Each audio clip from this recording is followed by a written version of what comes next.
नमस्कार.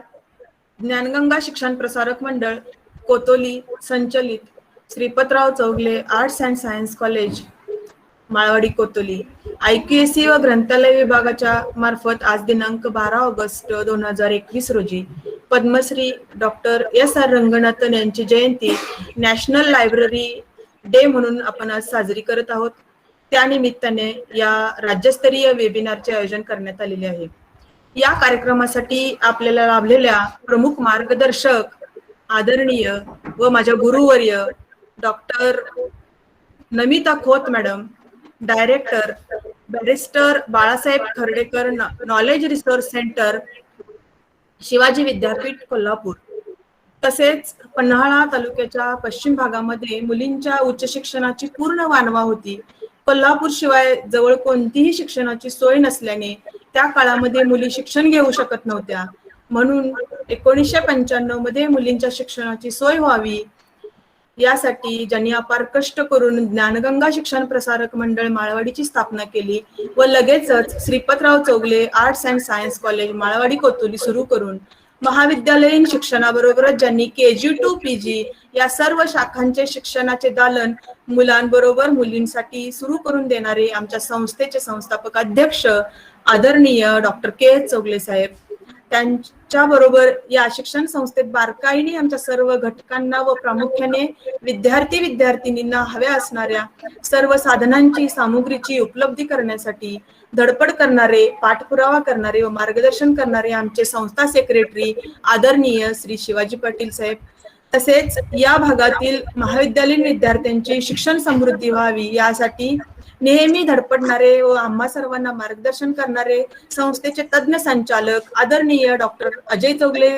साहेब, तज्ञ संचालिका वेदिका चौगले मॅडम, मुलींच्यासाठी व महिलांसाठी महाविद्यालयात सातत्याने काही सामाजिक कार्यक्रमांचा पाठपुरावा करणाऱ्या माझ्या महाविद्यालयाच्या प्रभारी प्राचार्या doctor VP Patil madam, IQAC समन्वयक doctor BN Ravan sir, junior विभाग प्रमुख doctor Usha Pawar madam, science विभाग प्रमुख शीतल चौगले पाटील मॅडम, तसेच महाविद्यालयातील माझे सर्व सहकारी, सहाय्यक प्राध्यापक, वेगवेगळ्या महाविद्यालयातील सहाय्यक प्राध्यापक, ग्रंथपाल, प्रशासकीय सेवक, विद्यार्थी मित्र, आपल्या सर्वांचे मी या कार्यक्रमासाठी शब्दसुमनांनी स्वागत करते.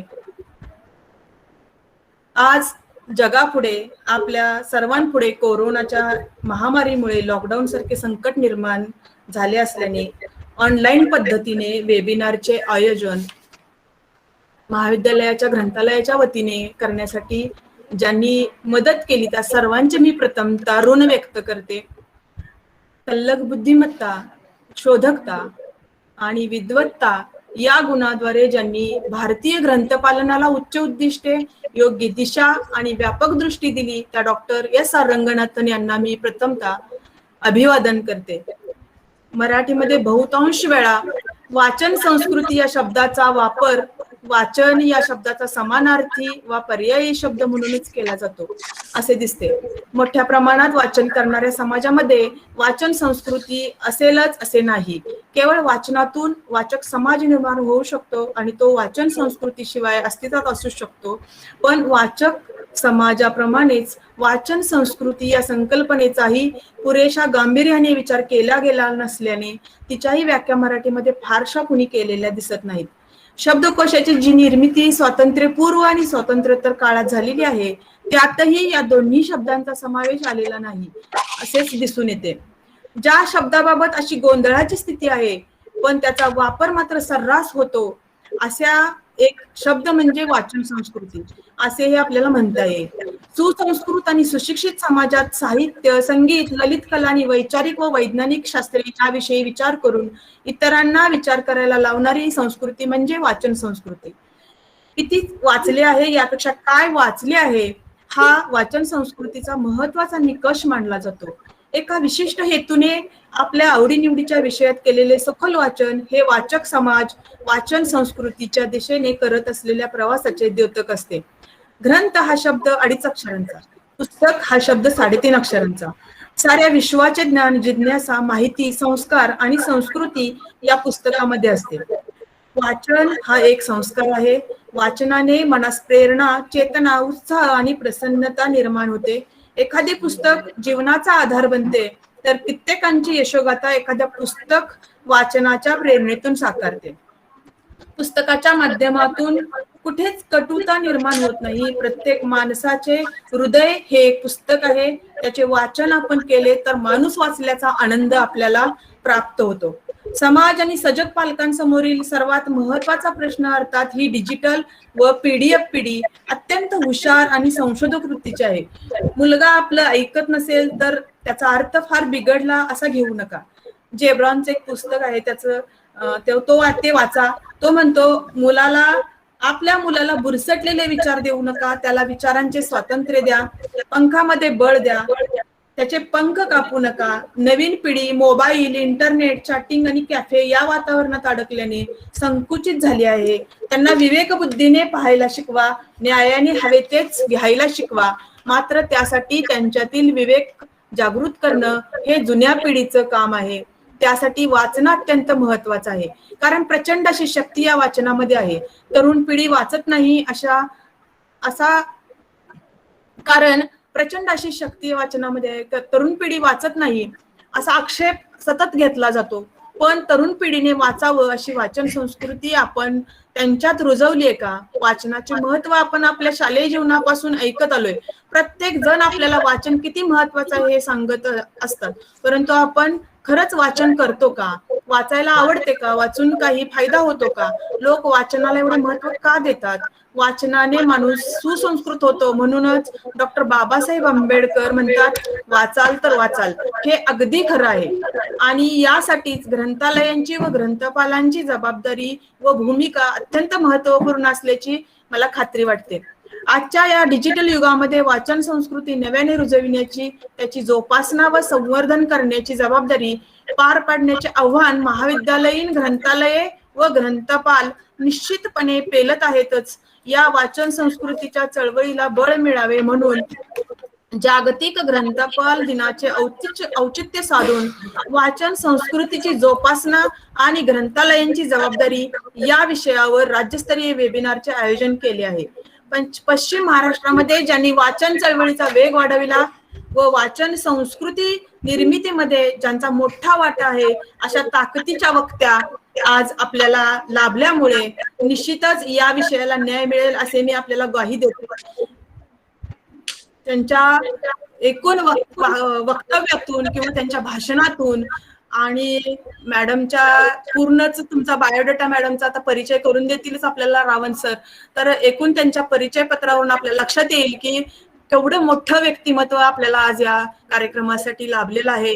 खरं तर मला मॅडमना माझ्या महाविद्यालयामध्ये एकदा ऑफलाईन असताना बोलवायचं होतं, पण काही 2 वर्ष झाले मी त्या गोष्टीची वाट बघत होते, पण शेवटी तो काही योगायोग आला नाही. मॅडमनी मला ग्वाही दिलेली आहे की कधी लॉकडाऊन संपल्यानंतर एकदा मी निश्चित येईन तुमच्याकडे. तर एवढं बोलते आणि मी माझ्या इथं प्रास्ताविक थांबवते. धन्यवाद मॅडम. परत एकदा मी आमच्या महाविद्यालय परिवारातर्फे आपलं इथं स्वागत करते. तसंच वेगवेगळ्या महाविद्यालयातील सर्व प्राध्यापक, ग्रंथपाल यांचंही मी इथं स्वागत करते. आणि मी प्राध्यापक डॉक्टर BN रावण सर यांना विनंती करते की त्यांनी मॅडमचा थोडक्यात परिचय करून द्यावा. Good morning to all of you. आवाज येतो माझा? हा येतोय सर, बोला. Good morning to all of you. आणि doctor BN Ravan, IQAC coordinator. आज खरोखर मला गुरुवारी कंदरकर सरांची आठवण होते. अत्यंत समृद्ध वारसा सरांच्या पासून आपण फार असंख्य लोक महाराष्ट्रभर सरांच्या माध्यमातून शिकलेले आहेत आणि अत्यंत समृद्ध वारसा मॅडमने पुढे चालवले. मॅडमच्या बायोडेटांच्या पासून सुद्धा बऱ्याच गोष्टी शिकण्यासारख्या आहेत. प्रचंड मोठा बायोडेटा आहे आणि बायोडेटावरती एक लेक्चर होईल असं म्हटलं तरी काही चुकीचं होणार नाही. Doctor Namita Khot madam, best academician, is working as a director, barrister Balasaheb Kardekar knowledge research centre, Shivaji university, Kolhapur.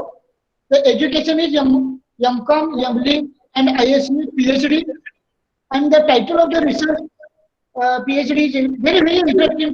That is a critical study of university grant commissions contribution to the development of university libraries in Western India. अत्यंत चांगलं title PhD झालेले आहे. पण त्याचबरोबर मॅडमना award मिळालेला आहे, level of the ग्रंथमित्र पुरस्कार राजमाता पार्वती मित्र पुरस्कार समिती सावंतवाडी, नॅशनल लेवलचे award as most dynamic library award आहे. त्याचबरोबर एक एक्सपिरियन्स म्हणून मॅडमनी कॉलेज लायब्ररी म्हणून शिक्षण मंत्री doctor Bapuji Salunkhe college Miraj, Vivekanand college Kolhapur आणि आता सध्या director knowledge research centre Shivaji university Kolhapur येथे काम करत आहेत. त्याचबरोबर working as in charge of the department of library and information science, त्याचबरोबर working as a coordinator of manuscript research centre, working as a coordinator of research centre for inclusive education. फार मोठ्या जबाबदाऱ्या मॅडमवरच्या आहेत. त्यांच्या फार चांगल्या पद्धतीने त्यांचे कामकाज सुरू आहे. टीचिंग एक्सपिरियन्स म्हणून तर working as a counsellor for then taught as a MPhil classes also, worked as a coordinator of BILIP, साठी बिलिपला कोऑर्डिनेटर काम केलेलं आहे. Worked as a coordinator of NET SET coaching centre, working as a contributive teacher at the department of library science. त्याचबरोबर guide म्हणून मॅडमना Shivaji university, YPMU, Maharashtra विद्यापीठ मान्यता आहे. मॅडमच्या मार्गदर्शनाखाली म्हणजे खरोखर मी मगाशी जे म्हटलं बायोडेटा पासून शिकण्यासारख्या गोष्टी आहेत त्या की मॅडमकडून 7 विद्यार्थ्यांचे PhD झाले, 18 विद्यार्थ्यांचं MPhil झालेलं आहे, 4 विद्यार्थ्यांचे PhDचं कामकाज चालू आहे. त्याचबरोबर PhD सबमिशन PME म्हणून 2 विद्यार्थ्यांनी सबमिशन केलेलं आहे. प्रचंड रिसर्च कॅन्डिडेट त्यांच्या मार्गदर्शनातून बाहेर पडलेले आहेत. रिसर्च प्रोजेक्ट म्हणून UGC न सँक्शन केलेले 1 लाख रुपयाचे मॅडमला UGC मायनर रिसर्च प्रोजेक्टसाठी ग्रँट मिळालेली होती. त्याचबरोबर 2 लाख रुपये sanction for development of E content of study material for personal learning visually इम्पेअर्ड मंजूर झालेले होते. त्याचबरोबर अत्यंत क्रेडिटेबल गोष्ट म्हणजे 12 लाख रुपये मॅडमला sanction manuscript research centre project for period 2017 to 2020 12 lakh रुपयाचा अनुदान प्राप्त झालेलं आहे.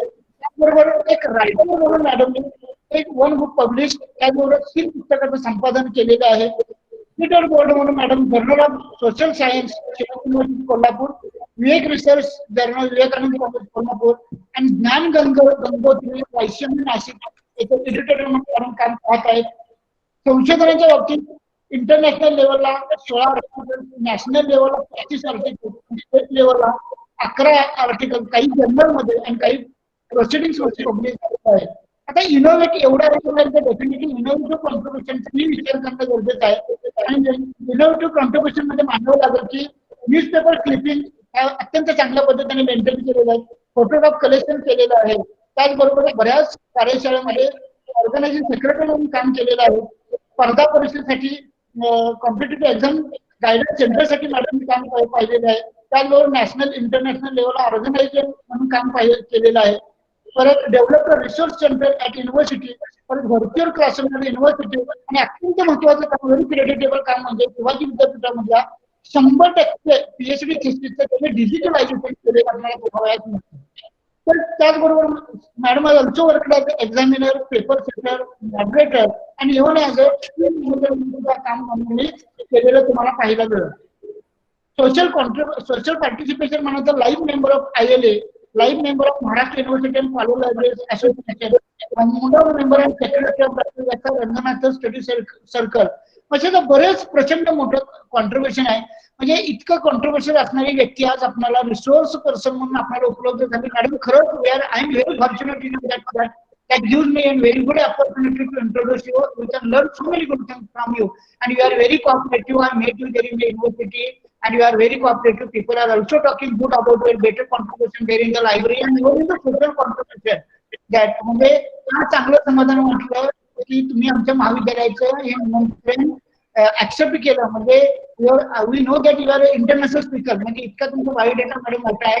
अत्यंत थोड्या वेळा बायोडेटा तुम्हाला सांगितलेलं आहे. आणि आमच्या तुम्हाला मॅडमनी once again thank you very much. Thank you very much. Thank you sir. Thank you Ravan sir. यानंतर मी मॅडमना विनंती करते की त्यांनी आपलं जे व्याख्यान आहे ते आमच्यासाठी मार्गदर्शन आहे ते सुरू करावं. Thank you sir. Thank you Ravan sir. Thank you Patil madam. सगळ्यात पहिल्यांदा सगळ्यांना नमस्कार.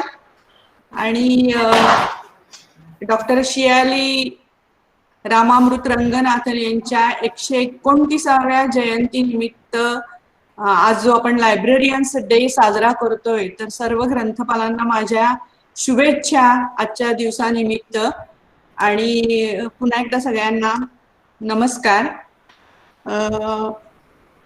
Shripatrao Chougule arts and science college Malwadi कोतोलीचे प्राचार्य doctor VP Patil sir, IQAC चे समन्वयक डॉक्टर BN रावण सर, ग्रंथालयाच्या लायब्ररियन मनीषा पाटील मॅडम, सचिव, संस्थेचे सचिव सर आणि सर्व इतर पदाधिकारी, मला सगळ्यांची आडनावं माहिती नाही, आणि इथे उपस्थित असलेले सर्व ग्रंथपाल बंधू भगिनी, स्टुडंट्स महाविद्यालयाचे उपस्थित असतील, या सगळ्यांना माझा पुन्हा एकदा नमस्कार.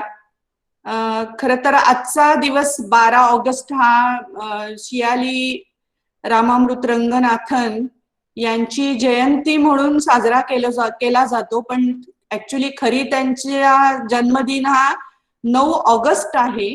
आणि आपण 12 ऑगस्टला लायब्ररियन्स डे शासनाच्या परिपत्रकाप्रमाणे साजरा करत असतो, कारण त्यांची बर्थ डेट ही डॉक्युमेंटेशन साठी, म्हणजे नोंद म्हणून वापरली जाणारी बर्थ डेट, शाळेत नाव वगैरे घातलं असेल तेव्हाची 12 ऑगस्ट अशी आहे. त्यामुळे शासनानं 12 ऑगस्ट हा रंगनाथन लायब्ररियन्स डे असा साजरा करावा आणि 9 ऑगस्ट हा दिवस शियाली रामामृत रंगनाथन यांची जयंती म्हणून साजरा करावा असं मागे एकदा परिपत्रक होतं, आणि त्याप्रमाणे आपण हा दिवस साजरा करतो. आणि सर्व लायब्ररियन्स आपापल्या महाविद्यालयामध्ये त्यांच्या पद्धतीनं प्रदर्शनं भरवून किंवा असं एखाद्या व्याख्यात्यांना बोलवून हा दिवस साजरा करतात. आणि त्याप्रमाणे आज मी तुम्हा सगळ्यांसमोर व्याख्यानासाठी उभी आहे. खर तर याच्यासाठी PPT करता आली असती, पण PPT करणं म्हणजे व्याख्यान न देता प्रॅक्टिकली किंवा थेरॉटिकल फार बोलणं असं होतं, पण तसं मला आज करायचं नव्हतं, त्यामुळे याची PPT मी नाही बनवलेली. पण मला तुमच्या बरोबर, सगळ्या ग्रंथपालांबरोबर, सर्व फॅकल्टीज बरोबर थोडासा संवाद साधायचा आहे, आणि याच्यासाठी मी आपल्याशी डायरेक्ट PPT न करता आपल्याशी संवाद साधती आहे. आणि आजचा जो विषय मला मनीषा पाटील मॅडमनी दिला की वाचन संस्कृतीची जोपासना आणि ग्रंथपालांची जबाबदारी, या संदर्भातली ग्रंथपालांची जबाबदारी असा विषय, म्हणजे जेव्हा पाटील मॅडमनी मला विचारलं तेव्हा मीच त्यांना विषय सांगितला की या विषयावरती मला बोलायचं आहे सगळ्यांशी, आणि म्हणून आपण हा विषय घेऊया. तर हा विषय खरं तर निवडण्यामागचा उद्देश हा आहे की आजचं जे बाहेरचं सराउंडिंग आहे, आणि या सराउंडिंग मध्ये असं बोललं जातं, असं सगळेजण म्हणतात की ग्रंथालयाकडे फारसे वाचक आता वळत नाहीयेत. का वळत नाहीयेत? आणि का तर मग याच्यात ग्रंथपाल कुठे कमी पडतायत की त्या संस्था कमी पडतायत, ती ग्रंथालय कुठे कमी पडतायत का, की ज्यामुळं आपल्या ग्रंथालयामध्ये वाचक वर्ग फारसा येत नाहीये का, सोशल मीडियाचा हा परिणाम आहे, किंवा डिव्हाइसेस, नवीन नवीन इक्विपमेंट्स येत आहेत त्याचा हा परिणाम आहे की ज्याच्यामुळे ग्रंथालयाकडं वाचक वर्ग फारसा वळत नाहीये. तर या विषयावरती बोलण्यासारखं खरं तर खूप आहे की का ग्रंथालयाकडे आपला वाचक वर्ग येत नाहीये, कोणाची ही जबाबदारी आहे. तर माझ्या दृष्टीनं ही ग्रंथपालांची आणि ग्रंथालयांची जबाबदारी आहे की त्यांनी अशा काही ऍक्टिव्हिटीज तिथं केल्या पाहिजेत की जेणेकरून सोशल मीडियाला बाजूला ठेवून सगळा वाचक वर्ग पुन्हा एकदा ग्रंथालयांकडं येईल आणि ग्रंथालयामध्ये वाचेल. पण अजून एक गोष्ट मला याच्यासाठी म्हणायची आहे की ग्रंथालयाकडे जर वाचक वर्ग येत नाहीये तर ग्रंथपालांनी आणि ग्रंथालयांनी वाचकांपर्यंत पोहोचलं पाहिजे. सोशल मीडियाच्या माध्यमातून वाचकांपर्यंत, व्हॉट्सअपच्या माध्यमातून वाचकांपर्यंत पोहोचलं पाहिजे. आता गेली 2 वर्ष आपण पेंडेमिक सिच्युएशन मुळे बरेचसे आपल्यावरती मर्यादा आलेल्या आहेत. त्याचाही परिणाम आहेच की वाचक वर्गाला आपणच ग्रंथालयापर्यंत येऊ देत नाही आहे सध्याच्या काळामध्ये, पण आपण वाचकांपर्यंत पोहोचू शकतोय. ऑनलाईन एज्युकेशन विद्यार्थी घेत आहेत, त्यांच्याकडे डिव्हाइसेस आहेत, मोबाईल्स आहेत हातामध्ये, आणि त्या मोबाईलच्या माध्यमातून हा वाचक वर्ग आपण त्यांच्यापर्यंत पोहोचू शकतोय. आणि बऱ्याचशा महाविद्यालयांनी हे सगळं केलेलं आहे. तर वाचन म्हणजे काय असं जर आपण विचार करायचा असं म्हटलं तर वाचन म्हणजे काय याच्यासाठी आपल्याला थोडासा थेरॉटिकल भाग बघितला पाहिजे की वाचन म्हणजे काय. तर मुळात वाचन हा एक संस्कार आहे आणि तसंच ते शास्त्र पण आहे. शास्त्र अशा दृष्टीने आहे की वाचन करताना आपल्याला बऱ्याच गोष्टींचा विचार करायला लागतो आणि तो संस्कार या दृष्टीनं की आपण वाचतो कशासाठी, तर आपण मन रिझवण्यासाठी वाचतो, काही वेळेला आपण अभ्यास करण्यासाठी सुद्धा वाचतो. पण ह्या दोन्ही गोष्टी जेव्हा आपण करतो त्याला आपण वाचन म्हणतो. म्हणजे रोजच्या जेवणा इतकंच वाचन हे आपल्या लाईफस्टाईलमध्ये मुरलं पाहिजे, तरच आपण त्याला वाचन म्हणू. म्हणजे वाचन या शब्दाचा खरा अर्थ विरेचन असा आहे.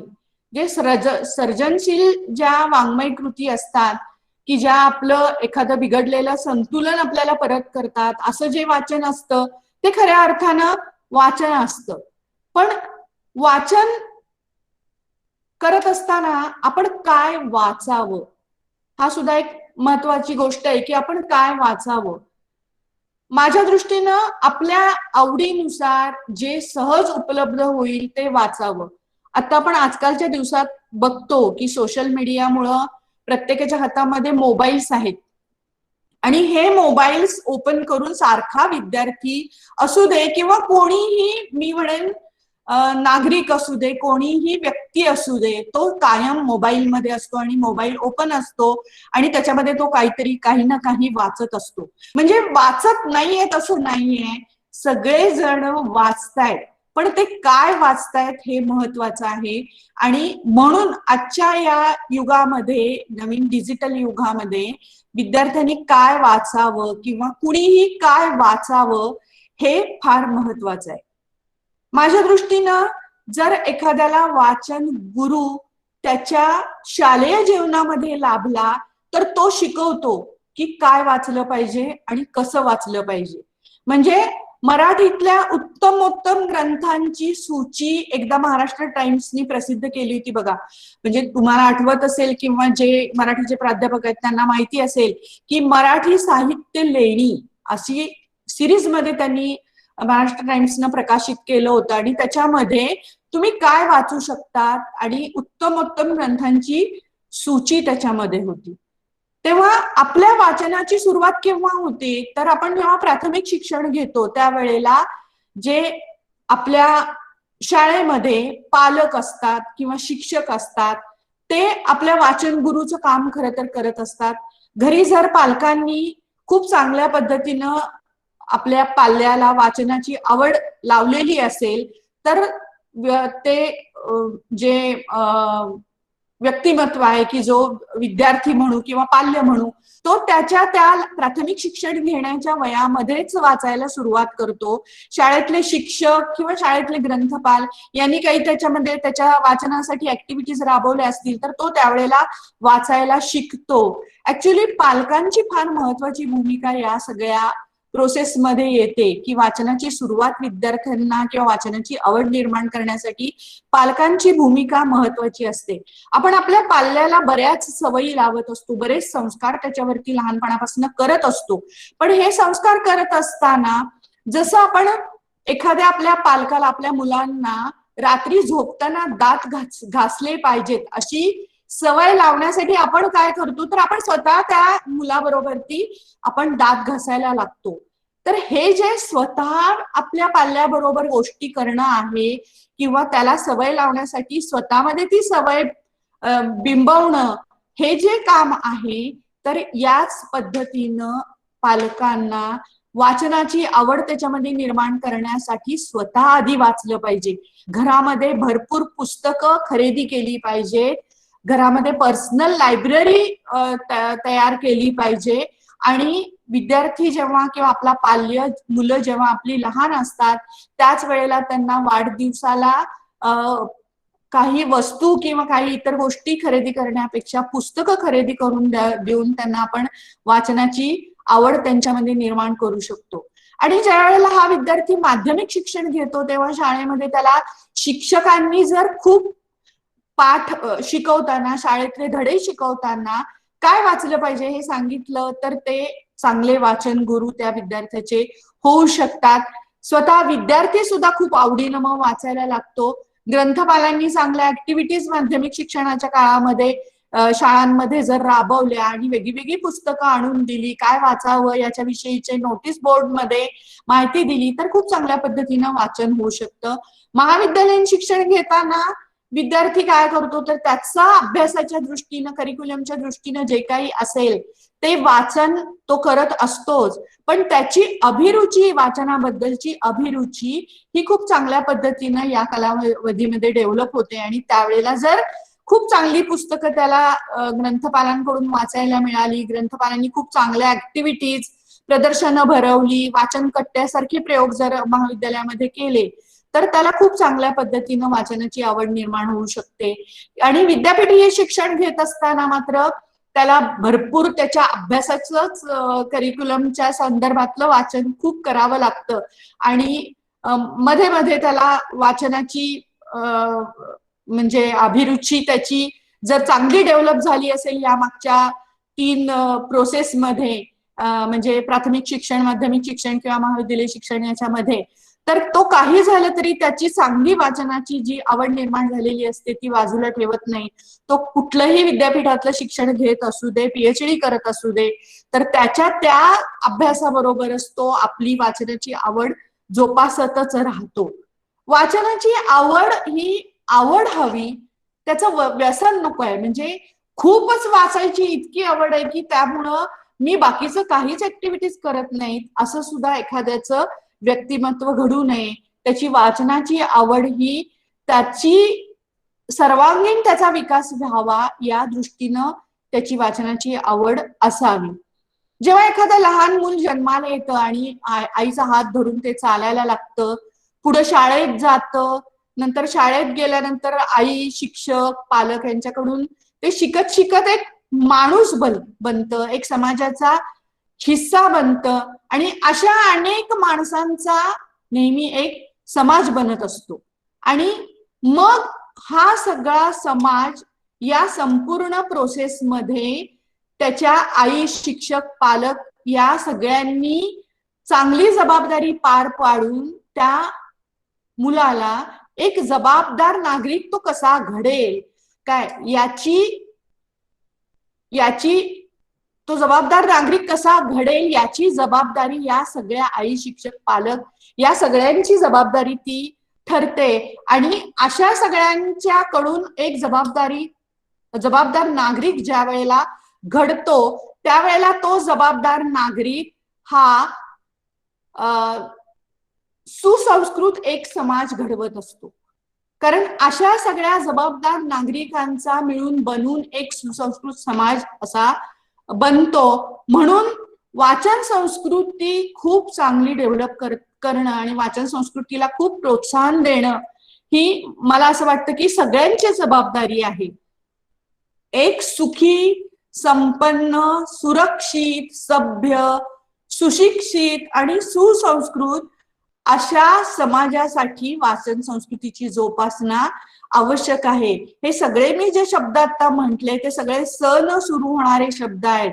त्यामुळे अशी स ची बिरुदावली या खूप चांगल्या समाजासाठी आणि खूप चांगल्या वाचन संस्कृतीसाठी आपण जोपासणं आवश्यक आहेत. आणि या सगळ्यामध्ये पालकांची जबाबदारी फार महत्वाची असते. कारण लहानपणीच वाचकाचं महत्व या छोट्या मुलांना पटवून देणं आणि ह्या वाचनाने माणूस कसा प्रगल्भ किंवा चतुरस्त्र होतो हे त्यांना समजून सांगणे आणि असा आपला पाल्य घडवणे, आपला आपल्या मुलाला या पद्धतीनं घडवणे, यामुळे त्या पालकाची जबाबदारी आहे. आणि खर तर शाळेमध्ये विद्यार्थी हा आता अलीकडच्या काळामध्ये पालकांच्या बरोबर फार कमी वेळ विद्यार्थी असतो आणि शाळेमध्ये तो जास्त वेळ असतो. त्यामुळे शाळेतल्या ग्रंथपालाची आणि शिक्षकाची जबाबदारी जास्त आहे की त्याच्यावरती खूप चांगले वाचनाचे संस्कार आपण कसे करू. आजचा today's reader is tomorrow's leader असं मार्गारेट फुलरनं म्हटलेलं आहे. आणि तसंच समर्थ रामदासांनी पण म्हटलेलं आहे की दिसा माझी काहीतरी लिहावे आणि प्रसंगी अखंडित वाचत जावे. त्यामुळं खरं वाचन करण्यासाठी लिहिणं पण तितकंच महत्वाचं आहे. त्यामुळं आपल्या समाजाची ही जबाबदारी आहे की जास्तीत जास्त लेखक कसे तयार होतील आपल्या समाजामध्ये हे पाहणं ही सुद्धा आपल्या समाजाची जबाबदारी आहे. प्रकाशकांची सुद्धा ही जबाबदारी आहे. आजकाल प्रकाशनाचा व्यवसाय जो आहे तो फार म्हणजे कमी होत चाललेला आहे असं मला दिसून येते.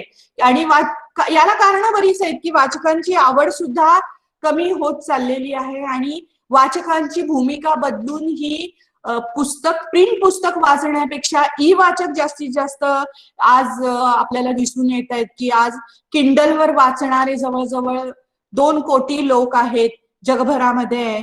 पण किंडलवर तुम्ही पुस्तकं वाचू शकता, ती ब्राउज सुद्धा करू शकता, तुम्ही ती साठवू शकता किंडलवरती, ती विकत घेऊ शकता. पुण्यामध्ये ई साहित्य नावाची एक संस्था आहे की जी तुम्हाला फ्री पीडीएफ तुमच्या व्हॉट्सअपवरती उपलब्ध करून देते. नंतर नॅशनल डिजिटल लायब्ररी आहे की त्याच्यावरती खूप सारी मोफत ई पुस्तकं आपल्याला उपलब्ध होतात. त्याच्यानंतर अमेझॉन सारखं ऑर्गनायझेशन आहे की ज्याच्यामध्ये ई पुस्तकं उपलब्ध होतात. आणि अमेझॉनचा असा एक सर्वे आहे की त्यांच्या एकूण विक्रीपैकी 30% विक्री ही पुस्तकांची आहे आणि ती ई पुस्तकांची आहे. प्रकाशनाचा व्यवसाय जरी आता ठप्प झाला की आत्ताच्या ह्या सोशल मीडियाची आपण असं म्हणूया की हा एक तोटा आहे, पण ई साहित्याचे काही फायदे सुद्धा आहेत की बऱ्याच वेळेला काय होतं की आज इंटरनेटवर एकूण विश्व साहित्यामधली जवळजवळ शेक्सपियर, मिल्टन पासून अगदी आपल्या मराठीतल्या दिग्गज लेखकांपर्यंतची पुस्तकं ई साहित्यावरती उपलब्ध आहेत. ती वाचता येतात, ती भाषांतरित करून आपल्याला उपलब्ध होतात. बऱ्याचशा भाषा सुद्धा या निमित्तानं आपण शिकू शकतो आणि एका क्लिक वरती आपल्याला कोणतंही पुस्तक आजकाल या सोशल मीडियाच्या युगामध्ये आपल्याला उपलब्ध होऊ शकतं. पण यामुळे मग वाचन संस्कृती लोप पावत चालली आहे का असं आपण म्हणायचं का? पण मला असं वाटतं की जरी वाचन संस्कृतीच्या मुख्य प्रवाहामध्ये आजचा जो युवक वर्ग आहे त्याला कसं आणता येईल याच्याविषयी आपल्याला आजकाल फार विचार करण्याची गरज आहे. कारण माहिती जी काही आपल्या समोर येते, इन्फॉर्मेशन आणि त्याचं नॉलेज मधलं कन्व्हर्शन हे आपल्याकडं ज्या नव्या माध्यमातून येते, इंटरनेटवरून येते, गुगलवरून येते. आपण गुगलवरती जेव्हा काही बघतो त्याला गुगलने असं आजकाल असं म्हणतात, पण त्या गुगलण्यामुळं आपल्या समोर खूप सारी माहिती, खूप सारं नॉलेज येते. पण हे सगळं जे इंटरनेटवरती उपलब्ध असणारं नॉलेज आहे किंवा जी काही माहिती आहे ती किती विश्वासार्ह आहे याचा आपल्याला विचार करण्याची गरज आहे. कारण या सगळ्या इन्फॉर्मेशनचं ज्ञानामध्ये कसं रूपांतर होणार, माहिती आणि ज्ञान यामध्ये फरक आहे.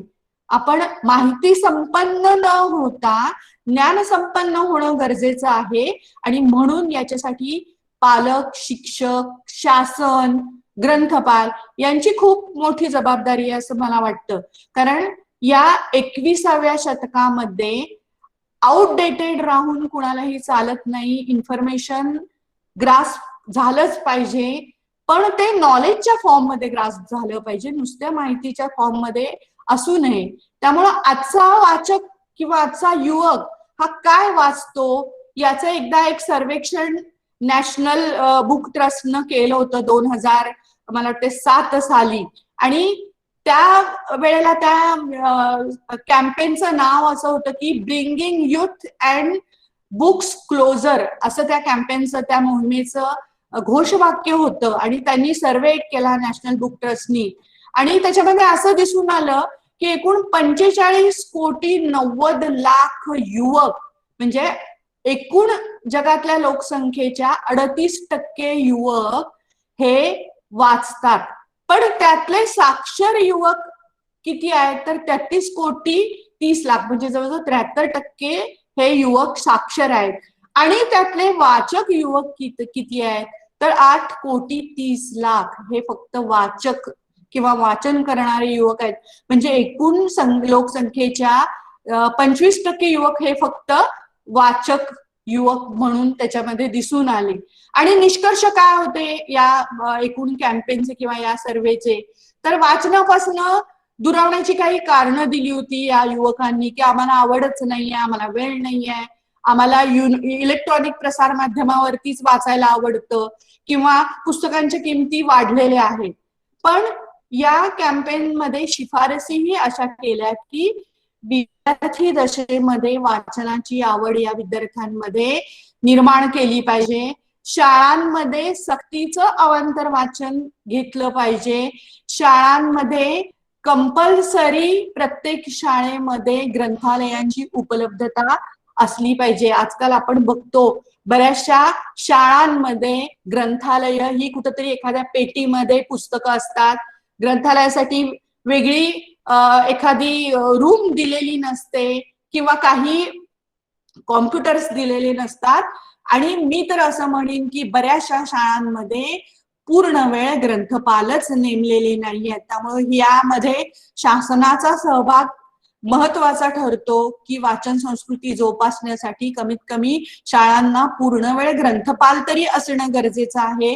पण विद्यार्थी संख्येवरती बऱ्याचशा शाळांमध्ये जिथे 1000 पेक्षा जास्त ग्रंथसंख्या आहे, विद्यार्थी संख्या आहे, तिथं पूर्ण वेळ ग्रंथपाल नेमलेले आहेत. पण बऱ्याच ठिकाणी पार्ट टाइम ग्रंथपाल आहे. पार्ट टाइम वेळेमध्ये ग्रंथपाल किती काम करणार आणि विद्यार्थ्यांना किंवा त्या शाळेमध्ये येणाऱ्या बाल विद्यार्थ्यांना काय आपण वाचनाचे संस्कार घडवणार हा मोठा प्रश्नच वाटतो.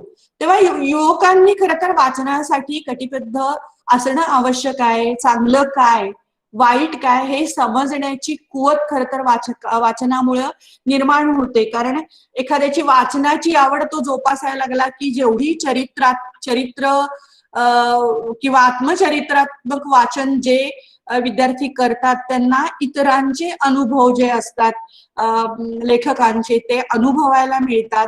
आणि बऱ्याच वेळेला लेखक जे असतात त्यांची पुस्तकं ही कथा कादंबऱ्या असतात. तर त्याच्यामध्ये सुद्धा त्या काळामध्ये जाणं, त्या काळात कल्पनेमध्ये आपण रमणं या गोष्टी या युवकांकडून होतात. मला तर असं वाटतं की शाळांमध्ये आजच्या या विद्यार्थी दशेमधला जो विद्यार्थी आहे तो निबंधाचं लेखन चांगल्या पद्धतीनं करू शकत नाही. कारण मीडियाचा हा परिणाम आहे. टीव्ही पाहणं किंवा फक्त वाचन न करता कायम त्या कार्टून्स मध्ये रमणं या गोष्टींमुळं विचार करण्याची किंवा कल्पनाशक्ती निर्माण होण्याची जी प्रोसेस असते बालवयामध्ये तर ती प्रोसेसच आता आजकाल या विद्यार्थ्यांमध्ये होत नाही. त्यामुळे खूप चांगले निबंध लिहू शकत नाहीत. विद्यार्थी चांगलं लिखाण करू शकत नाही. हा खूप मोठा तोटा या मीडियाचा आहे असं मला वाटतं. पण आजकाल ही जी वाचन संस्कृती आहे ती खूप चांगला समाज घडवण्यासाठी जोपासणं फार महत्वाचं आहे. आणि पुस्तकांशिवाय याच्यासाठी पर्याय नाही. आणि इलेक्ट्रॉनिक वाचन जे आता ई फॉर्म मधलं विद्यार्थी करतायत किंवा वाचतायत, इलेक्ट्रॉनिक फॉर्म मधली पुस्तकं सुद्धा आजकाल येत आहेत.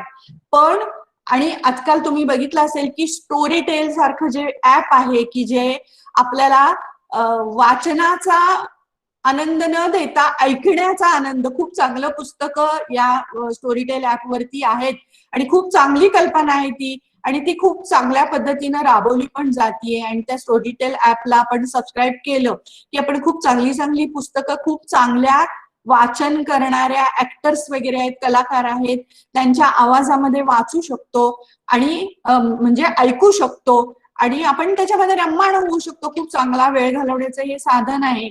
पण माझ्या दृष्टीनं आणि खूप आत्ताच्या समाजातल्या उत्तमोत्तम जे वक्ते आहेत जे खूप चांगलं वाचतात, तर आणि त्यावेळेला त्यांच्या व्याख्यानामध्ये ते बऱ्याचदा सांगतात की ई फॉर्म मधलं पुस्तक वाचणं याच्यापेक्षा पुस्तक हातात घेऊन छानपैकी एखादा चहाचा कप हातात घेऊन आराम खुर्चीवरती रेलून ज्या वेळेला एखादा पुस्तक वाचण्याचा आनंद घ्यायचा, तो काही औरच आनंद असतो आणि असाच आनंद सगळ्यांना घेतला पाहिजे. जे खूप चांगले वाचक आहेत तर त्यांना अजून सुद्धा ई फॉर्म मधली पुस्तकं वाचायला, किंडलवरची पुस्तकं वाचायला आवडत नाही.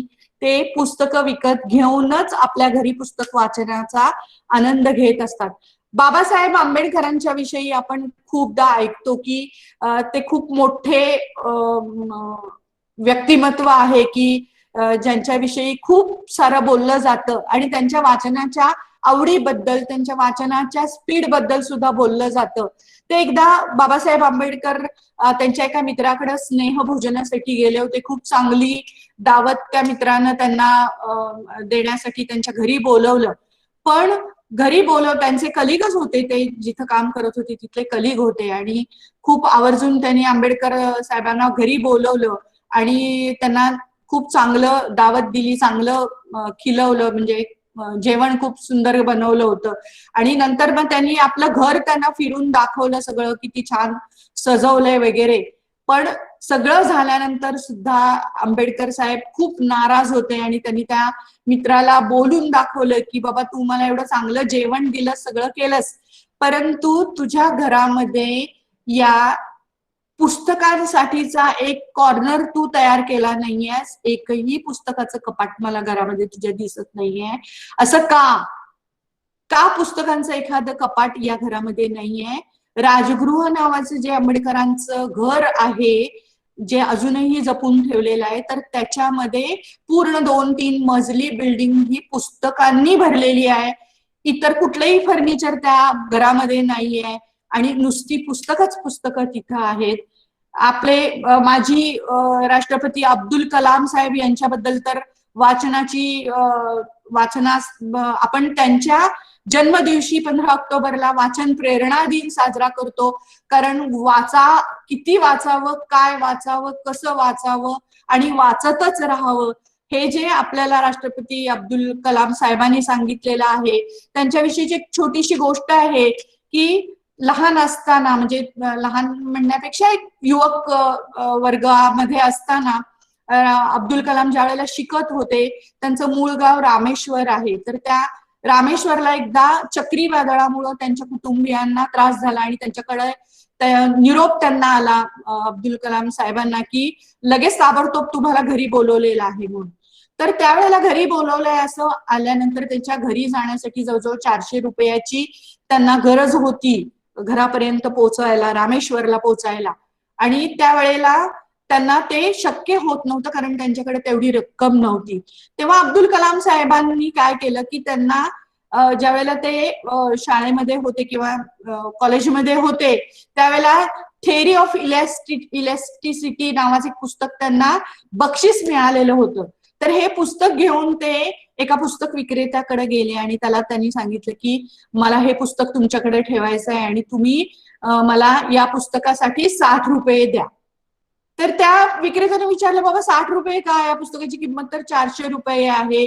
मी तुला साधारण 300 रुपये तरी या पुस्तकाचे देऊ शकतो किंवा 50% रक्कम देऊ शकतो. तर त्यांनी सांगितलं, नाही बाबा, मला 60च रुपयाची आवश्यकता आहे आणि तुम्ही 60 रुपये दिल्यानंतर मी असं माझ्या घरी जाऊ शकेन रामेश्वरला आणि तिकडून आल्यानंतर मी तुम्हाला तुमचे 60 रुपये परत देईन आणि तुम्ही मला ते पुस्तक मात्र त्यावेळेला परत द्यायचंय.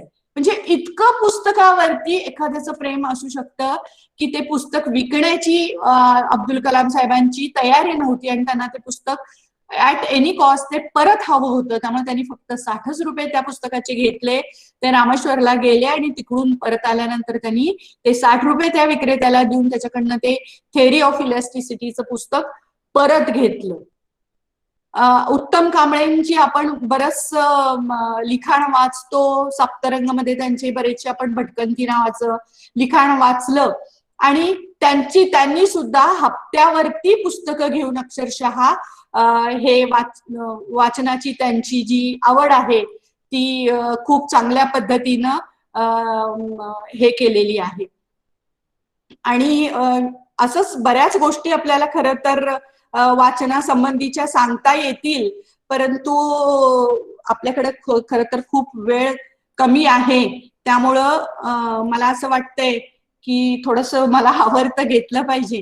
कारण आजकाल काय आहे की ह्या युवक वर्गाच्या हातामध्ये, अगदी पहिलीपासूनच्या विद्यार्थ्यांच्या हातामध्ये आपण बघतो की ऑनलाईन एज्युकेशनमुळं मोबाईल असतो आणि वेगवेगळ्या प्रकारचे वाचन त्यांच्याकडनं होत असतं. पण हे जे संस्कार त्यांच्यावरती ह्या व्हॉट्सअप युनिव्हर्सिटीच्या मार्फत होत असतात किंवा ते जे काही वाचत असतात, तर त्याच्यामध्ये खूप काही चांगल्या पोस्ट पण असतात. तर मला असं वाटतं की विद्यार्थी वाचत नाही असं नाहीये. म्हणजे वाचन संस्कृती लोप पावली आहे असं तर मला अजिबात वाटत नाहीये. वाचन संस्कृती आहे, फक्त ती वाचन संस्कृती चांगल्या पद्धतीनं डेव्हलप होण्यासाठी विद्यार्थी ह्या व्हॉट्सअप युनिव्हर्सिटीच्या माध्यमातनं काय वाचतायत किंवा काय त्यांच्यापर्यंत पोहोचतंय यासाठी आपली म्हणजे शिक्षक वर्गाची, ग्रंथपालांची फार मोठी भूमिका आहे आणि ती त्यांची जबाबदारी आहे.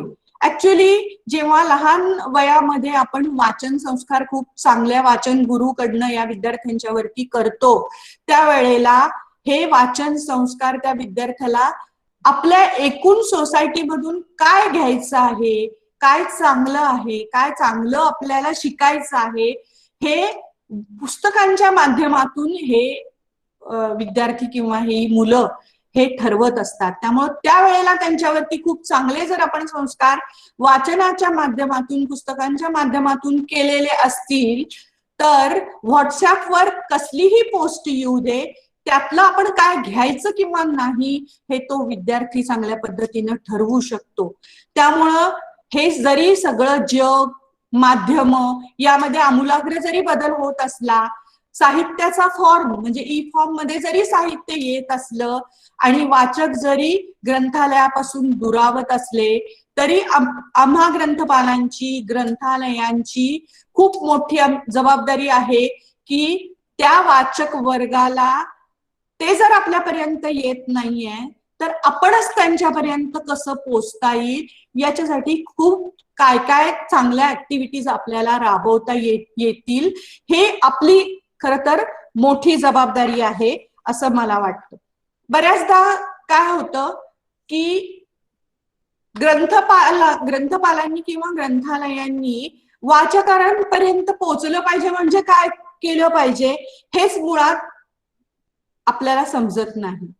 त्यामुळं ग्रंथालयांनी पहिल्यांदा आपल्या ग्रंथालयाचं ध्येय बदललं पाहिजे की वाचक जर ग्रंथालयात येत नाही तर तुम्ही वाचकांपर्यंत कसे पोहोचता येईल ते पहा असं, किंवा मी कसा वाचकांपर्यंत पोहोचील, मी त्या विद्यार्थ्यांपर्यंत ग्रंथालयाच्या कसं पोहोचीन यासाठी आपण टेक्नोसॅव्ही किती असलं पाहिजे, टेक्निकल नॉलेज आपण किती चांगल्या पद्धतीनं घेतलं पाहिजे हे ग्रंथपालांनी आणि ग्रंथालयामध्ये काम करणाऱ्या सगळ्या आपल्या कर्मचाऱ्यांनी ठरवलं पाहिजे. आपल्याला आधी सगळ्यात हे जे टेक्निकल एज्युकेशन आहे ते घेतलं पाहिजे आणि ती ग्रंथपालाची जबाबदारी आहे असं मला वाटतं. त्यामुळं ई फॉर्म मधलं पुस्तक तुम्ही तुमच्या वाचकापर्यंत कसं पोहोचवू शकाल हे तुम्ही पाहिलं पाहिजे. याच्यासाठी तुमच्या ग्रंथालयाचं पोर्टल तुम्ही निर्माण केलं पाहिजे. तुमच्या वेबसाईट वरती तुमच्या ग्रंथालयासाठी एखादं पोर्टल कॉलेजच्या वेबसाईट वरती तुम्ही तयार केलं पाहिजे की ज्या पोर्टलच्या माध्यमातून तुम्ही विद्यार्थ्यापर्यंत ब्लॉगच्या साहाय्यानं किंवा तुम्ही विद्यार्थ्यांपर्यंत इतर बरेच आहेत सोशल मीडियाचे प्रकार, व्हॉट्सअपच्या माध्यमातून तुम्ही विद्यार्थ्यांपर्यंत पोहोचू शकाल. इंटरनेटवरती भरपूर फ्री ओपन एज्युकेशनल रिसोर्सेसच्या लिंक्स आहेत. आमच्या विद्यापीठाच्या वेबसाईटवरती, आमच्या पोर्टलवरती, BBKKRC पोर्टलवरती या सगळ्या लिंक्स, बऱ्याचशा ओपन एज्युकेशनल रिसोर्सेसच्या लिंक्स मी उपलब्ध करून दिलेल्या आहेत. त्याचा सुद्धा उपयोग तुम्ही करू शकता, कारण या सगळ्या लिंक्स ह्या कॉपीराईट फ्री असतात, त्यामुळे त्या तुम्ही उपयोग करून घेऊ शकता आणि तुमच्या वेबसाईटवरती त्या देऊ शकता. आणि ही सगळी माहिती तुम्ही तुमच्या विद्यार्थ्यांच्या व्हॉट्सअप वरती पाठवू शकता.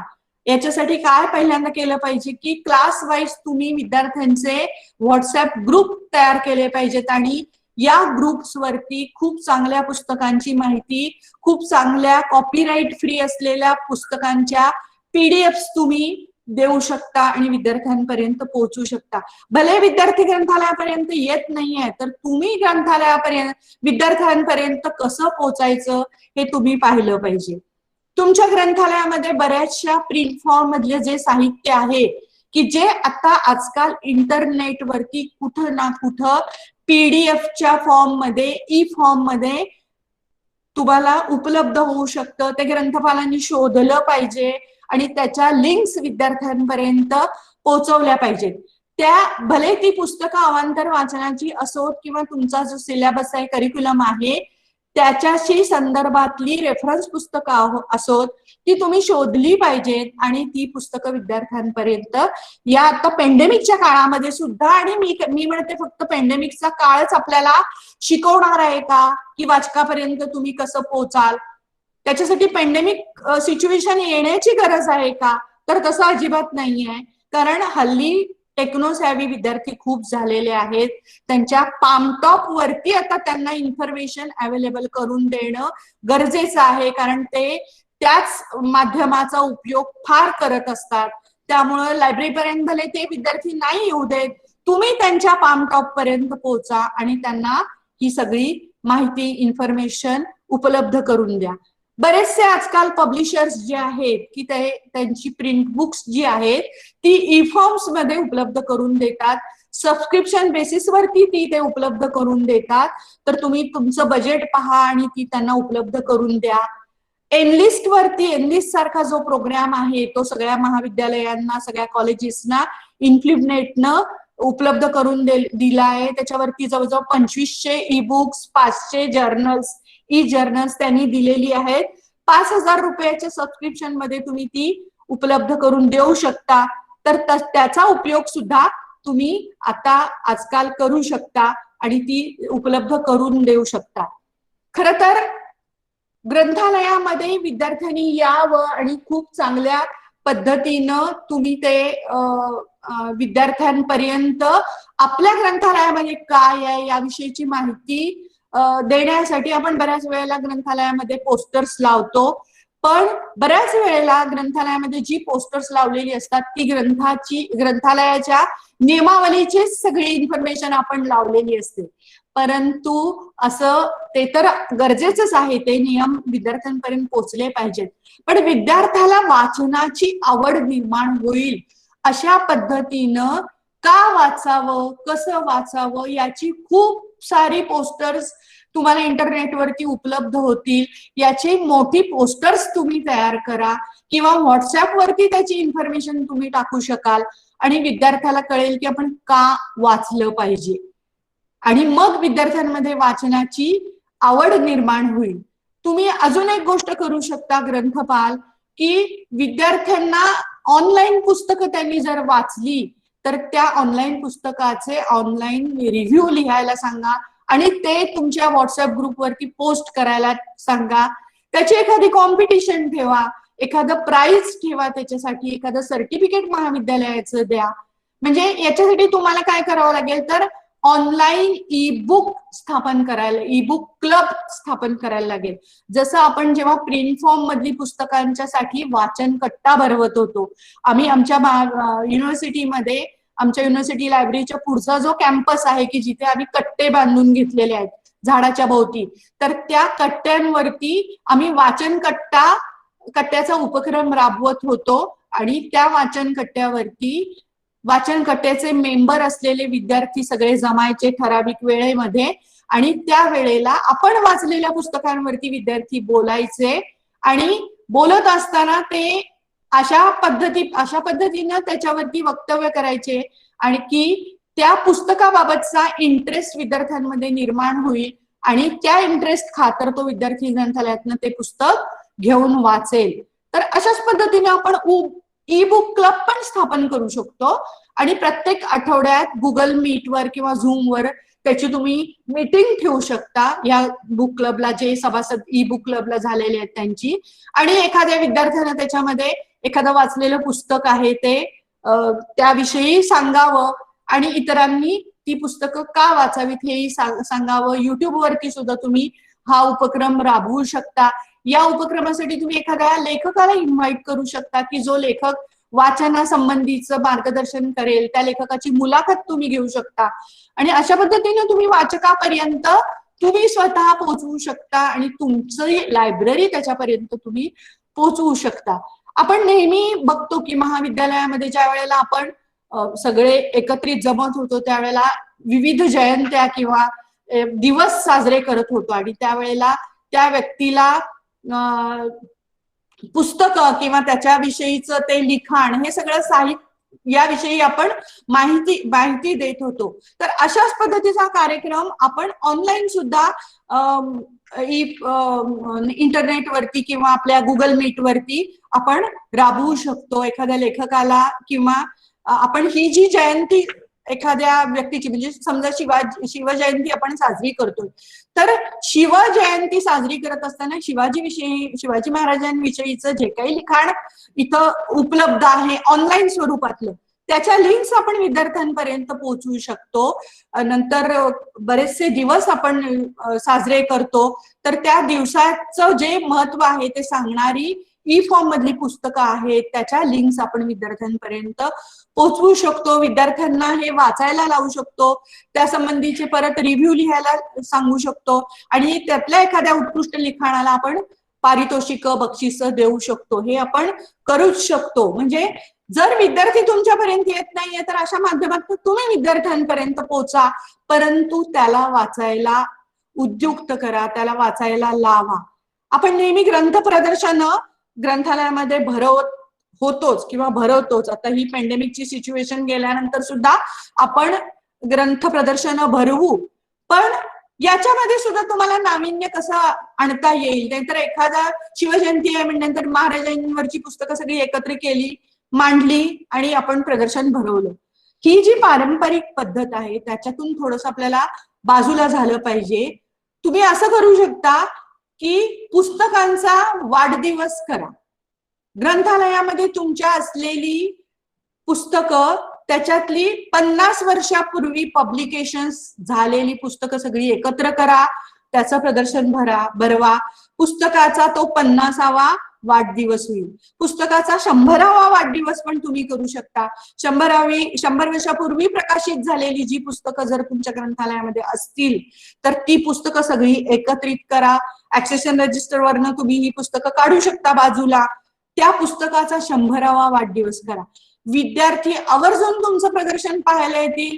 त्यांना पण उत्सुकता असेल की अरे 100 वर्ष प्रकाशन झालेली 100 वर्षापूर्वी प्रकाशित झालेली पुस्तकं कशी आहेत ती बघू, ती वाचण्यासाठी हाताळू, त्याला पाहू, त्यावेळेची प्रिंटिंग कसं होतं, त्यावेळेला कशी त्याचा फॉर्म होता, त्याचं कलर्स कसे होते हे सगळं बघू. म्हणून विद्यार्थी नक्की तुमचं प्रदर्शन आहे ते पाहायला येतील आणि अशी पुस्तकं वाचली जातील. फक्त तुम्हाला एकच खात्री करायला पाहिजे की अशी जी पुस्तकं आहेत ते तुम्हाला ऑनलाईन फॉर्म मध्ये जर उपलब्ध करून तुम्ही देऊ शकता, कारण त्याचा कॉपीराईट संपलेला असणार आहे, कारण ती 100 वर्षापूर्वी प्रकाशित झालेली आहे. तेव्हा तुम्ही स्कॅन करून त्याची PDF बनवू शकता आणि ती त्या व्हॉट्सअपच्या माध्यमातून विद्यार्थ्यांपर्यंत तुम्ही पोहोचवू शकता. काही पुस्तकांना कसं असतं, ग्रंथालयामध्ये आपण भले एवढं मोठं बजेट खर्च करून पुस्तकं खरेदी करतो, परंतु त्यातल्या काही पुस्तकांना कोणीही वाचक भेटत नाही. खर तर आज डॉक्टर SR रंगनाथन यांच्यासाठी आपण लायब्ररीयन्स डे साजरा करतो. त्यांचे जी 5 सूत्र आहेत त्यातलं एक सूत्र आहे की प्रत्येक पुस्तक त्याच्या वाचकापर्यंत पोहोचलं पाहिजे आणि प्रत्येक वाचकाला त्याचं पुस्तक मिळालं पाहिजे.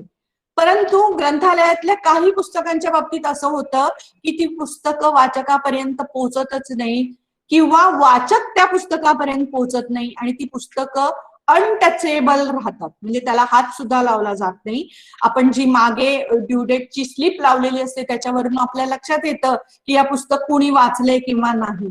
तर अशा पुस्तकाचं प्रदर्शन तुम्ही ग्रंथालयामध्ये आवर्जून भरवा, म्हणजे त्या निमित्तानं ही अनटचेबल जी पुस्तकं आहेत ती पुस्तकं वाचक पाहतील, हाताळतील, वाचतील आणि मग एखाद्या वाचकाला असं वाटेल की अरे हे पुस्तक मला कसं काय कधी ग्रंथालयात दिसलं नाही, कसं काय मी हे पाहिलं नाही, आणि मग ती पुस्तकं नक्की वाचली जातील. अशा बऱ्याचशा गोष्टी आहेत की ज्या आपण ग्रंथालयामध्ये ऍक्टिव्हिटीच्या स्वरूपामध्ये आपण करू शकतो, राबवू शकतो. ग्रंथालयामध्ये बऱ्याचशा अशा गोष्टी आहेत की आपण म्हणजे वाचकांपर्यंत पोहोचू शकलेलो नाही आहोत, परंतु आपण त्या गोष्टी केल्या पाहिजेत आणि ही ग्रंथपालांची आणि ग्रंथालयांची खूप मोठी जबाबदारी आहे असं मला वाटतं. आणखी एक गोष्ट मला आवर्जून इथं सांगायला आवडेल किंवा सांगावीशी वाटते की आपण काय करतो की ग्रंथालयामध्ये पुस्तकं किंवा आपल्या ग्रंथालयाची मेंबरशिप ही फक्त रिस्ट्रिक्ट ठेवतो. कशी रिस्ट्रिक्ट ठेवतो तर विद्यार्थी, आपल्या ग्रंथालयाचा जो विद्यार्थी आहे ज्याच्याकडे काय तो PRN नंबर आहे किंवा रोल नंबर आहे असा विद्यार्थीच आपल्या लायब्ररीचा मेंबर होऊ शकेल किंवा फॅकल्टी जी शिकवणारे प्राध्यापक आहेत ते पण जे शिकवणारे आहेत तेच मेंबर होऊ शकतील असं आपण नेहमी म्हणतो. आणि हे थोडंफार म्हणजे बरोबर आहे आपल्या ऍडमिनिस्ट्रेशनच्या दृष्टीनं, पण मला असं वाटतं की आता वाचन संस्कृती जर जोपासायची असेल तर आपल्या ग्रंथालयातलं जे साहित्य आहे ते वाचकांपर्यंत, वाचकांसाठी खुलं केलं पाहिजे. तर आता ते खुलं कसं करता येईल, तर मला असं वाटतं की तुमची जे मेंबरशिप लायब्ररीची करून घेण्याचे रूल्स आहेत ते थोडे बदलले पाहिजेत. ते कसे बदलले पाहिजे तर तुम्ही तुमचे जे स्टाफ मेंबर्स आहेत त्यांच्या घरी सिनियर सिटीजन्स असतील त्यांना तुम्ही मेंबरशिप द्या आणि तुम्ही सिनियर सिटीजन साठीची लायब्ररी, सिनियर सिटीजनना तुमची लायब्ररी उपलब्ध करून द्या. आणि अशाच पद्धतीनं तुमचे जे स्टाफ मेंबर आहेत त्यांचे घरी मुलं असतील तर तुमच्या ग्रंथालयामध्ये तुम्ही बाल विभाग सुरू करा आणि आवर्जून तुमच्या बजेटमधलं थोडंफार बजेट तुमच्या प्राचार्यांच्या संमतीनं, तुमच्या लायब्ररी कमिटीच्या संमतीनं बाल विभागावरती खर्च करा आणि बाल विभाग तयार करा. कारण जोपर्यंत लहान वयामध्ये हे विद्यार्थ्यांच्या वरती, या मुलांवरती चांगले वाचन संस्कार होत नाहीत तोपर्यंत चांगला सुसंस्कृत समाज घडू शकणार नाही आणि वाचन संस्कृती जोपासली जाणार नाही. म्हणून मला असं आवर्जून तुम्हाला सगळ्यांना सांगावं वाटतं की बाल विभाग हा ग्रंथालयामध्ये असला पाहिजे आणि त्याच्यासाठीची पुस्तक खरेदी झाली पाहिजे आणि त्यामुळं विद्यार्थी पुस्तकं त्याच्या लहान वयामध्ये वाचायला शिकेल आणि मग तो खूप चांगला वाचक त्याच्या युवक वर्गाच्या वयामध्ये घडेल आणि खूप चांगला सुसंस्कृत नागरिक सुद्धा तो बनेल असं मला वाटतं. त्यामुळं बाल विभाग, सिनियर सिटीजन्सना पुस्तकं या गोष्टी तुम्ही चांगल्या ऍक्टिव्हिटी म्हणून इथे राबवू शकता. आणि महाविद्यालयांमध्ये तुम्ही आव्हान असं करू शकता तुमच्या स्टाफला किंवा विद्यार्थ्यांना की तुमची वाचून झालेली पुस्तकं तुम्ही ग्रंथालयाला देणगी म्हणून गोळा करा. तुमच्या ग्रंथालयामध्ये देणगी म्हणून गोळा करा आणि वाचून झालेली विद्यार्थ्यांची जी पुस्तकं आहेत त्यांनी परचेस केलेली, अर्थात त्यांनी खरेदी केलेली घरी पुस्तकं असतात. आपल्या स्टाफकडे सुद्धा घरी पुस्तकं असतात. आपले लेक्चरर आहेत किंवा आपला लायब्ररीचा स्टाफ आहे, ऍडमिनिस्ट्रेटिव्ह स्टाफ आहे, यांच्याकडे वाचनाची आवड ज्यांना आहे त्यांच्यासाठी त्यांच्याकडे नक्कीच घरामध्ये वाचून झालेली पुस्तकं असतात. आणि त्या पुस्तकांचं काय करायचं हा प्रश्न असतो. तर अशी पुस्तकं तुम्ही देणगी म्हणून तुमच्या ग्रंथालयाला कलेक्ट करा आणि ही अशी पुस्तकं तुम्ही सार्वजनिक वाचनालयाला तुमच्या महाविद्यालयाकडून, तुमच्या युनिव्हर्सिटीकडून देणगी म्हणून द्या.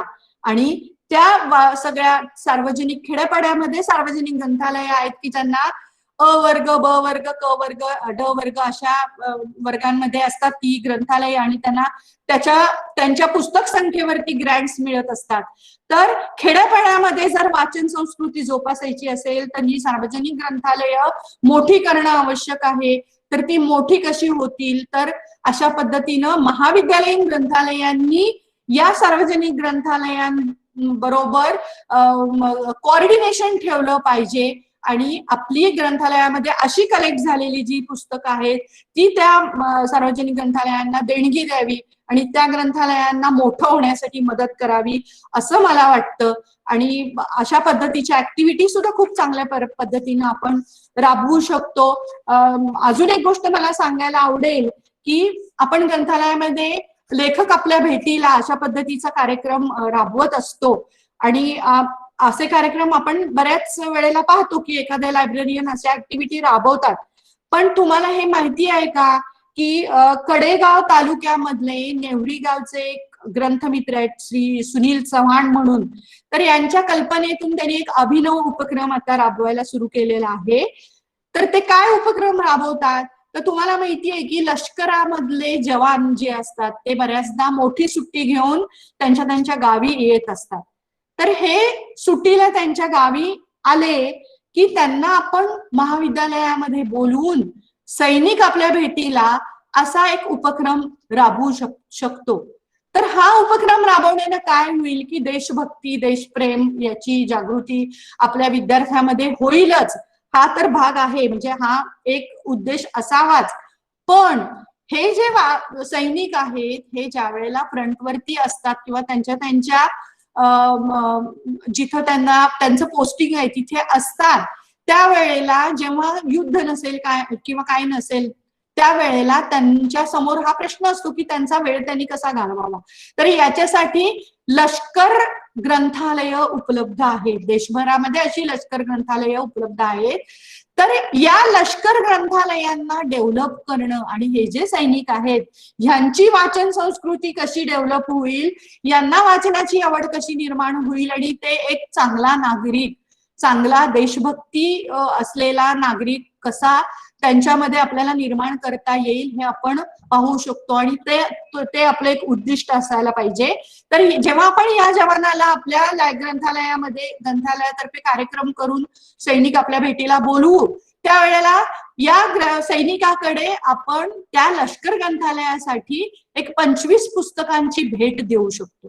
मग ती भले पुस्तकं आपण महाविद्यालयाकडनं विकत घेतलेली असू दे किंवा आपल्या महाविद्यालयाकडे देणगी म्हणून आपण कलेक्ट केलेली असू दे, अशी 25 पुस्तकं आपण ह्या जवानाला जर भेट दिली तर तो जवान त्याच्या लष्कर ग्रंथालयामध्ये ती पुस्तकं पोहोचवेल आणि ते ग्रंथालय डेव्हलप होईल. तर अशा पद्धतीचा उपक्रम आपण ग्रंथालयामध्ये राबवू शकतो आणि ग्रंथालयाची वाचन संस्कृतीसाठी फार चांगल्या पद्धतीनं आपण मदत करू शकतो असं मला वाटतं. ग्रंथपाल ऑनलाईन ब्लॉग सुद्धा त्यांच्या याच्यावरती वेबसाईटवरती लिहू शकतात आणि रोज काय चांगलं विद्यार्थी वाचू शकतात, कारण रविवारच्या पेपरमध्ये, वर्तमानपत्रांमध्ये नेहमी पुस्तक परीक्षणं येत असतात. ती पुस्तक परीक्षणं वाचावीत आणि त्यातल्या जी चांगली पुस्तकं आपल्याला वाटतात या पुस्तकांची माहिती विद्यार्थ्यांपर्यंत आपल्याला पोहोचवता येईल.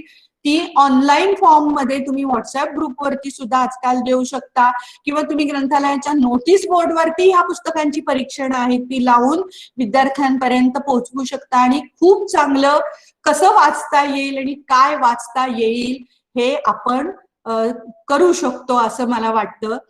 तर बऱ्याच गोष्टी मी आपल्याला सांगितल्या, बऱ्याच ऍक्टिव्हिटीज आपल्याला काय काय राबवता येतील हेही मी आपल्याला सांगितलं.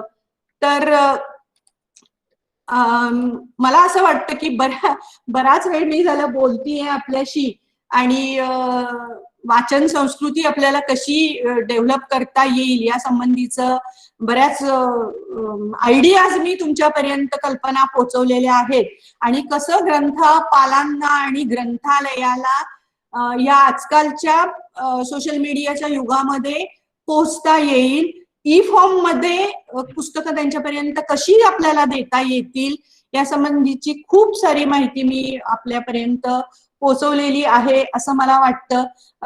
बऱ्यापैकी ग्रंथपालांना यातल्या काही गोष्टी माहिती असतील, पण आवर्जून काही गोष्टी आहेत की हल्ली मी पाहतीये की आपण ग्रंथपाल म्हणून ज्या वेळेला काम करायला लागतो त्यावेळेला कसं असतं, परमनंट ग्रंथपाल जे आहेत तर त्यांचं काम किंवा त्यांचं काम चांगल्या पद्धतीनं ते करत असतातच. पण आजकाल असं दिसतंय की अशी आकडेवारी आहे की परमनंट लायब्ररियन बरेचसे आहेत, परमनंटच्या पोस्ट आहेत पण त्या सगळ्या वेकंट आहेत लायब्ररियनच्या, आणि तिथं CHB बेसिसवरती बरेचसे ग्रंथपाल काम करतायत. त्यांचं खूप चांगल्या पद्धतीचं कॉन्ट्रीब्युशन ते देत आहेत, खूप चांगल्या पद्धतीने तिथं काम करतायत. जरी ते परमनंट नसले तरी खूप चांगलं काम ते त्या ग्रंथालयामध्ये करतायत.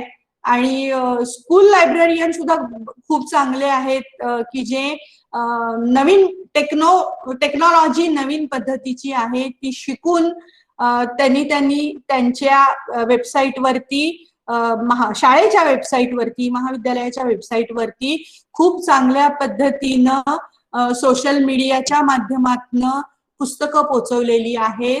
आणि सोशल मीडियाच्या माध्यमातून त्यांच्यापर्यंत पोहोचण्यासाठी महाविद्यालयांमध्ये, शाळांमध्ये पोर्टल्स तयार केलेली आहेत आणि ते पोर्टल ते चालवत आहेत, त्याच्यावरती चांगले ब्लॉग्स लिहित आहेत आणि ऑनलाईन विद्यार्थ्यांचे ग्रुप्स जे काही तयार झालेले आहेत त्यांच्यापर्यंत या सोशल मीडियाच्या माध्यमातून पोहोचत आहेत. आणि तर अशाच पद्धतीनं आपण सगळ्याच ग्रंथपालांनी पहिल्यांदा सगळ्यात पहिलं काम केलं पाहिजे की आपण टेक्नो सॅव्ही झालो पाहिजे. आता खरं तर माझ्यासारखी ग्रंथपाल जी शिवाजी विद्यापीठामध्ये आता काम करतीये, ही मी रिटायर होणार आहे पुढच्याच वर्षी, म्हणजे 2022 मे ला मी रिटायर होतीये. तरी पण माझी पिढी किंवा माझी जनरेशन जी आहे यांची खूप मोठी जबाबदारी होती, कारण आम्ही जुन्या पिढीमधले लायब्ररियन जरी असलो तरी आम्हाला आत्ताच्या गेल्या 10-15 वर्षामध्ये नवीन पिढी बरोबर, नवीन टेक्नॉलॉजी बरोबर कोपअप व्हायला लागलं आणि ते सगळं शिकून घ्यायला लागलं. आणि ऍक्टिव्हिटीज आणि आपण वेगळ्या वेगळ्या सर्व्हिसेस, ज्या ई सर्व्हिसेस आहेत त्या ग्रंथालयाच्या वाचकापर्यंत आम्हाला पोचवाव्या लागल्या. त्याच्यासाठी आम्हाला टेक्नॉलॉजी पहिल्यांदा शिकून घ्यायला लागली आणि मग ही टेक्नॉलॉजीच्या ह्या माध्यमातून आम्हाला कसं विद्यार्थ्यांपर्यंत किंवा वाचकांपर्यंत सर्व्हिसेस देता येतील हे पाहावं लागलं. आणि या पद्धतीनं काम सगळ्याच ग्रंथपालांनी केलं पाहिजे. नाहीतर मला ग्रंथालयामध्ये कॉम्प्युटर दिलेला नाहीये म्हणून मी काही करू शकत नाहीये. अरे पण आपल्याकडे मोबाईल असतो, त्याच्या माध्यमातून आपण बऱ्याच साऱ्या गोष्टी करू शकतो. कॉम्प्युटर आपल्याला लायब्ररियन लोकांना फक्त अडचणी सांगत राहणे ही थोडीशी सवय असते, तर त्या थोड्याशा अडचणीतून तुम्ही खूप चांगल्या पद्धतीनं काम करायला लागलात तर तुमचं ऍडमिनिस्ट्रेशन आहे किंवा तुमच्या अथॉरिटीज आहेत, हायर अथॉरिटीज आहेत, ते तुम्हाला 100% मदत करतील. आणि तुमची जर काम करण्याची तयारी असेल तर तुम्ही ज्या गोष्टी मागत असाल, ज्या सर्व्हिसेस देण्यासाठी तुम्ही डिव्हाइसेस, इक्विपमेंट्स मागत असाल, त्या तुम्हाला तुमच्यापर्यंत नक्की ते पोहोचवतील आणि तुम्ही मग वाचकापर्यंत चांगल्या पद्धतीनं पोहोचू शकाल असं मला वाटतंय. बराच वेळ मी बोलतीये त्यामुळे मी थोडं आवर्त घेते आणि या महाविद्यालयानं मला इथे बोलण्याची संधी दिली, बऱ्याच गोष्टी तुमच्यापर्यंत मांडण्याची संधी दिली, तुमच्याशी संवाद साधण्याची मला संधी तुमच्या मॅनेजमेंटनं दिली. मनीषा पाटील मॅडमनी इथे मला बोलवलं आणि तुमच्या सगळ्या वाचकांबरोबर मला संवाद साधता आला, तुमच्या फॅकल्टी बरोबर, तुमच्या स्टाफ बरोबर मला संवाद साधता आला. याबद्दल पुन्हा मी सगळ्यांचे आभार मानते आणि तुम्हाला धन्यवाद देते आणि इथंच थांबते. थोडंफार स्पष्टपणानं बऱ्याच गोष्टी मी बोललेली आहे, त्याबद्दल कुणाला त्याबद्दल काही वाटलं असेल तर त्याच्यासाठी माफ करावं मला. परंतु स्पष्ट व्यक्तीकरणामुळं तुमच्यामध्ये, तुमच्या लायब्ररियन्समध्ये, वाचकांमध्ये खूप चांगला जर बदल झाला तर याच्यासारखी चांगली गोष्ट नाही असं मला वाटतं. तेव्हा अखंडपणानं तुम्ही वाचत राहा आणि वाचन संस्कृती जोपासण्यासाठी सगळ्यांना मदत करा असं मला वाटतं. आणि पुस्तकं विकत घेऊन वाचा आवर्जून. जरी लायब्ररियन आपण असलो तरी प्रत्येकानं आपल्या घरी पर्सनल लायब्ररी डेव्हलप करा. पुस्तकं विकत घेऊन वाचा. तशीच सवय आपल्या घरातल्या लोकांना लावा, आपल्या सर्व कुटुंबियांना लावा, आपल्या मित्रमैत्रिणींना लावा. कुणालाही भेट देताना पुस्तकच भेट द्या. महाविद्यालयामध्ये बुके देण्याच्या ऐवजी बुक द्यावं असं मी आवर्जून सांगितलं. आमच्या विद्यापीठामध्ये पण आपण हेच करतो. तर अशा पद्धतीने आपण वाचन संस्कृतीची जोपासना चांगल्या पद्धतीने करू शकतो असा मला विश्वास आहे. आणि वाचन संस्कृती कधीही लोप पावेल असं मला वाटत नाही. आणि आपण अशी मला आशा आहे की आपण फॉर्म मधलं का असेना आपण पुस्तकं कायम वाचतच राहू असं मला वाटतं. धन्यवाद. Thank you very much. Thank you madam.